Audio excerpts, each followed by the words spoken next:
letting Randy become aware of the discomfort she was feeling. Well, Randy, I'll have to be going now. But I'll be back at, 3:15, okay? I'll see you then.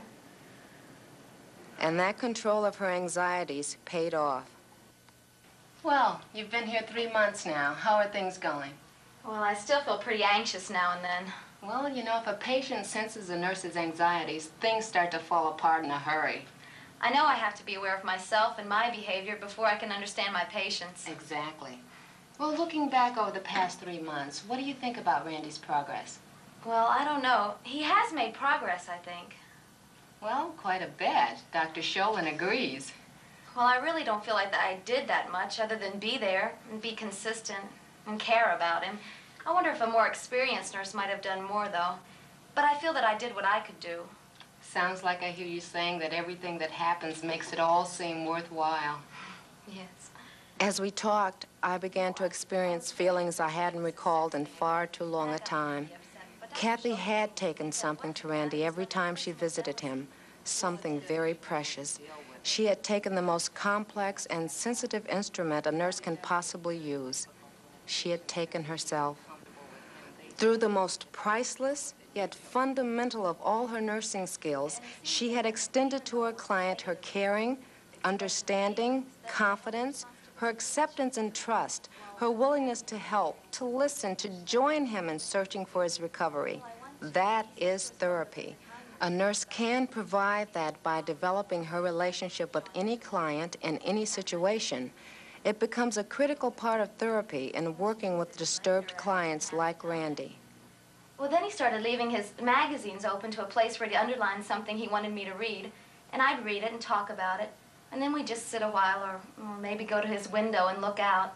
Still, he never said a word or even made an audible sound.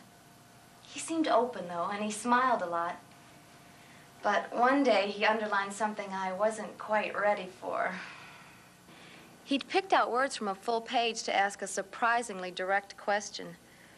I don't think that didn't send a few shock waves down to my toes. I felt guilt. Had I provoked this idea? I felt defeat. Maybe all my progress had been the result of the wrong message. I felt fear. What could I do that wouldn't tear down everything we'd worked so hard for? Would I sleep with you, Randy? Is that what you're asking me?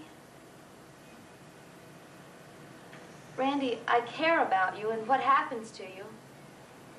And I think you care about me. That doesn't mean we sleep together.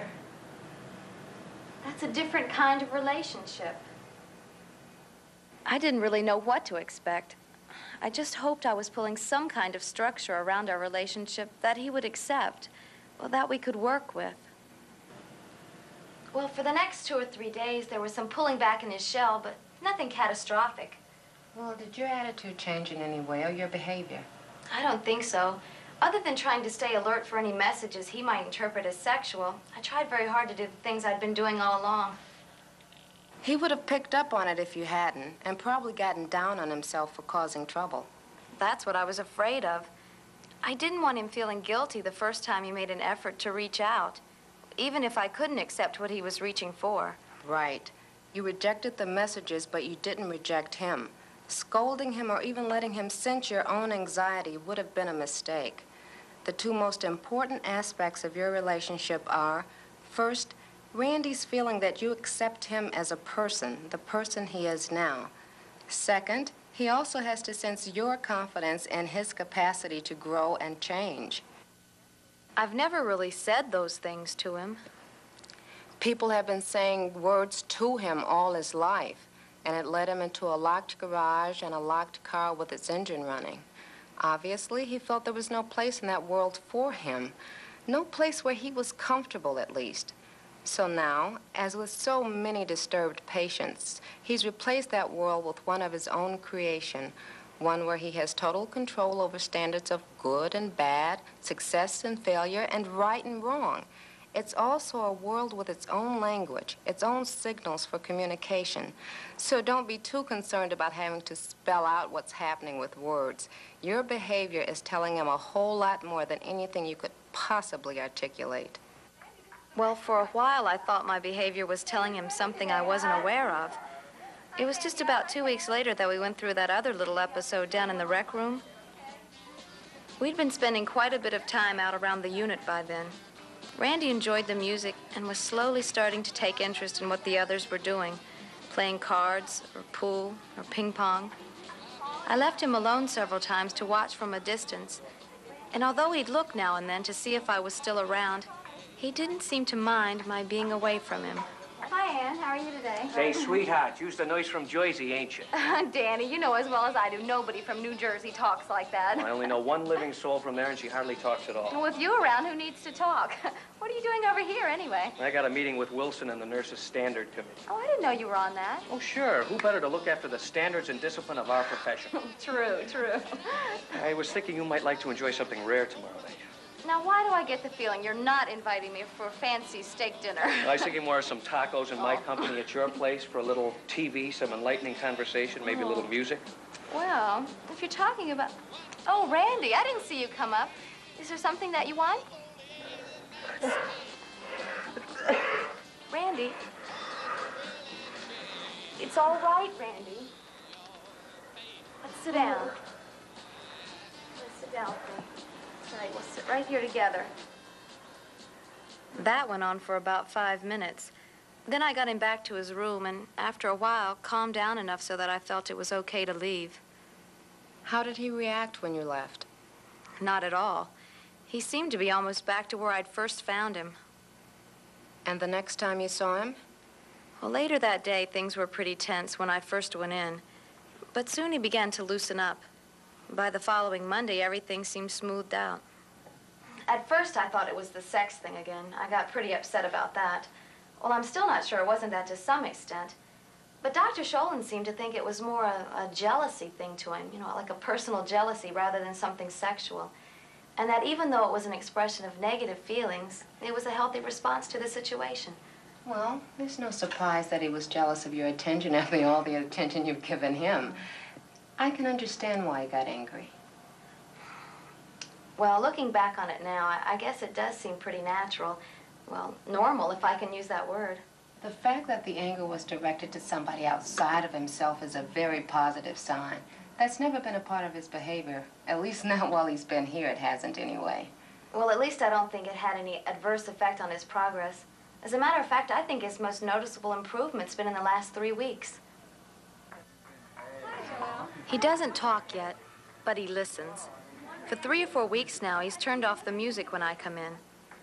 We walk together, play a game of ping pong now and then, and go to the lounge. I'd like to start working someone else in on Randy's care. Well, not to take over, but to share part of what's going on. He's awfully dependent on you. There's no doubt about that. Too dependent, I think. It may be time to expand and use his new skills with someone else. And you feel he's ready to take that step? If it's the right person, yes. Linda Conyers is one person I know he responds to, and she seems to be interested in helping him. Want to give it a try, Linda? Yeah, I'd love to. Linda's been with us for quite a while. She's a very good nurse. I know, and I think she'd be ideal for this if it weren't for, well, if she were just a little more reliable, I guess. Reliable? Well, she misses a lot of work. I mean, she's either late or absent half the time. I think half the time is a little bit strong. Well, I'm not trying to get Linda in trouble. Well, Linda has some personal problems that she's dealing with right now that's made it a little difficult for her to keep on schedule. I'm sorry to hear that. But she'll have things straightened out very shortly. Oh, good. It's just that I wouldn't want her to start a contract with Randy if she can't live up to it. Neither would she and neither would I. I'll talk to her about it. And really, if she doesn't think she can handle it, she'll let me know. Oh, well, thanks a lot. Mrs. Meredith and my head nurse decided for Linda to get more involved in Randy's care.